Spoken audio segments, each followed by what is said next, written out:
All right, welcome back to Onebar and Lupagus show. I am Lupagus and I am drunk. I'm going to be very open with that right now. I definitely have a buzz. Vikings undrafted free agent signings are rolling in, and we're talking about Joe Huber, the man right there to my left from Wisconsin. Let's talk a little bit about Joe Huber, and let's get to know him. If you go to his profile picture on college football stats, beautiful lock of hair of Mr. Huber. Looks like he uses Finesse shampoo or maybe Suave. 6'5", 290. He has 45 career games played for Wisconsin. He started at Cincinnati before transferring over to the big Dubsky to be a Badger. And let's jump into what Lance Zierlein says of him. He actually has had him projected as a round 5 or 6 pick. So getting him as an undrafted free agent definitely appears to have some value. Says he's a scheme-friendly interior lineman with guard center flexibility. He's an athletic blocker who is quick off the ball. Not bad, not bad. A lot of people say that about me as well. Strength brings hands and hips into blocks in unison. His landmarks in outside zone is fluid on pulls. Delivers crisp, efficient punch down the middle. Brings his feet with his hands to mirror counters, and he's very athletic, ability to scramble and recover. Some of his weaknesses, though, are this.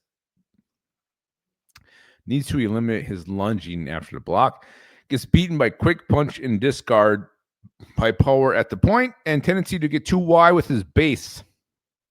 Inconsistent in keeping his weight back in protection, and could struggle setting a recovery anchor versus pro bull rush. So a guard center. So this is interesting because I know the Vikings have Michael Juergens.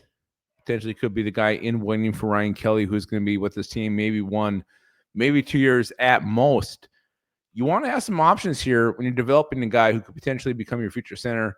And Mr. Huber here, Joe Huber from Wisconsin, maybe is that guy. I also love the fact he can play guard. So this is actually, we look at what's in the mix. Juergens, Rouse, is he tackle? Is he a guard? There's a battle here. Henry Bird is still on the practice squad. There's a lot of guys who are going to be battling for positions on this team, whether it's a practice squad spot, whether it's a starting spot, to make that 53. This interior O-line now with Joe Huber in the mix gets a little more intriguing. And obviously, Donovan Jackson is going to make the team. He's going to probably be your starting left guard, but Blake Brandle's in the mix. Who are they going to keep? How is this going to shake out? Huber, to me, I think he definitely has a chance to be a practice squatter for 2025. We'll see. And maybe it's more than that. I mean, I like what I hear about him. Seems like really a guy who's projected to be a 5th or 6th round pick by Lance Zierlein. He's 6'5", 310. You look at these testing scores: 63 production score, 70 athleticism score, total score is 64. He's got a yellow, green, yellow. There's no red there. There's no red. No red. So why not? He's got a shot, man. He's got a shot. I'm not going to rule this kid out from Wisconsin. I love Wisconsin linemen. They're mean. They're tough. They know their shit. That is a factory in Wisconsin. They produce quality offensive linemen. So if I'm going to go O-lineman, undrafted, I'm going to look at Wisconsin and Joe Huber. He's got a shot, man. He's got a shot. Let me know in the comments what you guys think about Joe Huber being a Vikings undrafted free agent. Will he make the team? Will he not? And always keep your skull in your hole.